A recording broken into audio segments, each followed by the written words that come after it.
வாக்கப்பட்ட சேமியுடைய தயாரிப்பாளர் KL ஜெயபிரகாஷ் பேசுகிறேங்க. இந்த படம் வந்து யூ சர்டிஃபிகேட் வாங்கிக்கிறேன். Tax free, Tamil Nadu government tax free certificate வாங்கிக்கிறேன். படம் அருமையாக வந்திருக்குது. நான் சொல்லக்கூடாது, நீங்கள் ஆடியன்ஸ் நீங்கள் வந்து பார்த்துட்டு உங்கள் இதில் தான் இருக்குது. அடுத்து வெற்றி விழாவில் அடுத்த பேட்டியில் பார்க்கலாம். இனி எல்லாத்துக்கும் பொங்கல் நல்வாழ்த்துக்கள். எல்லாருக்கும் வணக்கம். நான் உங்கள் கிரண்.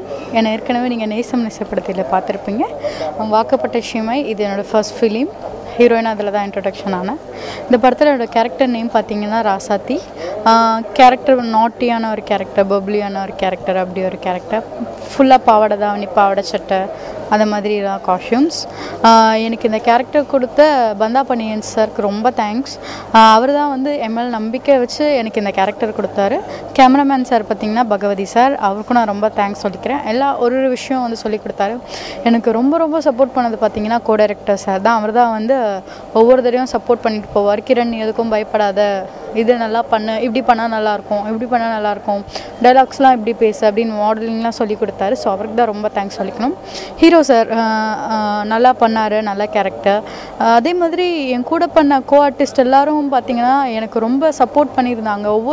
ஒவ்வொருத்தங்க கூட நடிக்கும் போதும் ரொம்ப ஒரு புது அனுபவமாக இருந்தது, ரொம்ப சந்தோஷமாகவும் இருந்தது. கஞ்சா கருப்பு சார் வந்து இதில் காமெடி பண்ணியிருக்காரு.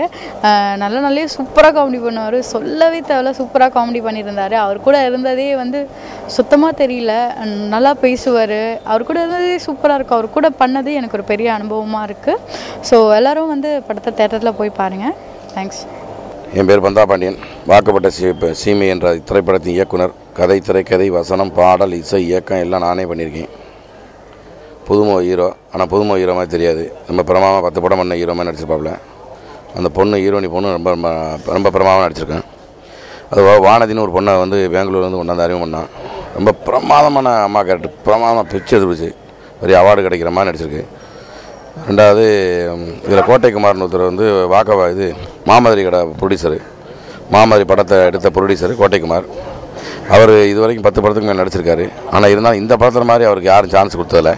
ரொம்ப பிரமாதமாக அந்த இதை அப்படியே இலக்கியத்தோடு பயங்கரமாக நடிச்சிருக்காரு. அந்த காலத்தோட ஒரு தேவர் மகான் மாதிரி அவருக்கு மேக்கப் பண்ணியிருக்கான். ரொம்ப பிரமாதம் பண்ணியிருக்காரு. அதுபோக இதில் இந்த கஞ்சா கருப்பு வந்து ரொம்ப காமெடி வந்து இந்தியாவிலே ஃபிலிம் இண்டஸ்ட்ரியிலே வந்து யாருமே பண்ணாத காமெடி. ஒரு மனுஷனோட உடம்புக்குள்ளே வந்து ஒரு தொங்கியிருக்கும், அந்த தொங்கலை வந்து எடுக்கிறது, பை போட்டு எடுக்கிறது, அந்த மாதிரி காமெடி ரொம்ப பிரமாதம் பண்ணியிருக்காரு, நல்லா பண்ணியிருக்காரு. இப்போ அதுபோக அண்ணன் கண்ணதாசனை வந்து மருதுங்கிற ஒரு கேரக்டர் நடிச்சிருக்காரு. இந்த ப்ரொடியூசரை கூட்டி வந்த கண்ணதாசனை மருதுங்கிற கேரக்டர் நடிச்சிருக்காரு.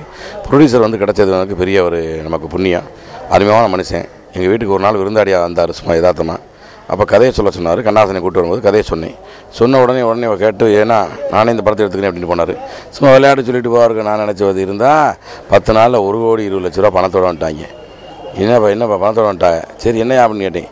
இந்த மாதிரி படம் எடுங்க அப்படின்னாப்புல. சரி ரைட் அப்படின்னு சொல்லிட்டு நானே என் சொந்த காசை போட்டு முதல்ல ஆடியோ ரெக்கார்டிங் பூராமே நானே வந்து மியூசிக் பண்ணிட்டேன். ஆடியோ ரெக்கார்டிங் பூரா வந்து 7 சாங்கையும் 15 ரெக்கார்டிங் பண்ணிட்டு பண்ணதுக்கு பிறகு சாங்கை போட்டு காமிச்சேன். படம் எடுக்கணும் அப்படின்ட்டாங்க.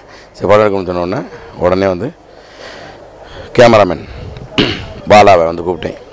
எத்தனையோ கேமராமேன் வந்து உட்காந்தாங்க. அப்போ நான் சொன்னி, பாலாட்டா தம்பி நீ தாண்டா கேமராமேன் வாடா அப்படி நம்ம மனசை புரிஞ்சுருக்கணும். ரெண்டாவது வந்து நம்ம கேமராமேன் பழசை போட்டோம்னு வச்சுக்கோங்க, அவங்க சொல்கிறபடி தான் நம்ம போகணும். இப்போ நம்ம சொல்கிறபடி போகணும்னா இப்படி தான் எடுக்கணும் நம்ம சொல்கிறபடி கேட்போம். புது கேமரா பேப்பர்ன்ட்டு இவருக்கு முதல் படம் வந்தாலும் அவரை போட்டேன். அவர் ரொம்ப பிரமாதம் பண்ணி கொடுத்துருக்காரு.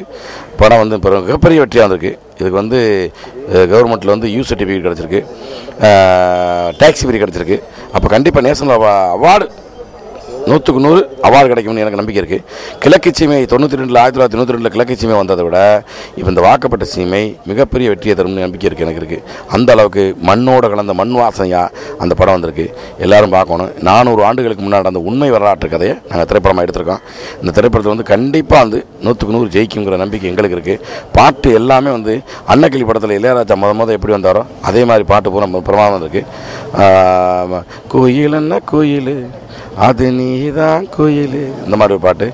எங்கக்கா ஒன்றுக்குத்தான் அப்படி ஒரு பாட்டு. வீதி ஓரம் விளையாண்ட கதையை சொல்லட்டுமா அப்படி ஒரு பாட்டு. தேடி தேடி அலையிற என் தெய்வம் கிடைக்கல, இந்த தேவர் குலத்தில் மீண்டும் ஒரு தெய்வம் பிறக்கலை இப்படி ஒரு பாட்டு. அப்புறம் அப்புறம் வந்து ஆத்தாள் அப்பன்னு செத்து போயிடுறாங்க, அதுக்கு ஒரு பாட்டு. அது மாதிரி தாலாடு பாடு, அது வந்து பெரிய ஒரு சென்டிமெண்ட் பாட்டு, மிகப்பெரிய ஆறாறு பாட்டு சொன்ன அம்மாவே, அன்போடு பாசம் வைத்த அப்பாவே, நீ தூக்கி வளர்த்தவில்லை, காப்பாற்ற யாரும் இல்லை, சொல்லாமல் போனதுன்னு சும்மாவே. இந்த மாதிரி வந்திருக்கு. மிகப்பெரிய வெற்றி அடையும் சொல்லி எனக்கு நம்பிக்கை இருக்குது.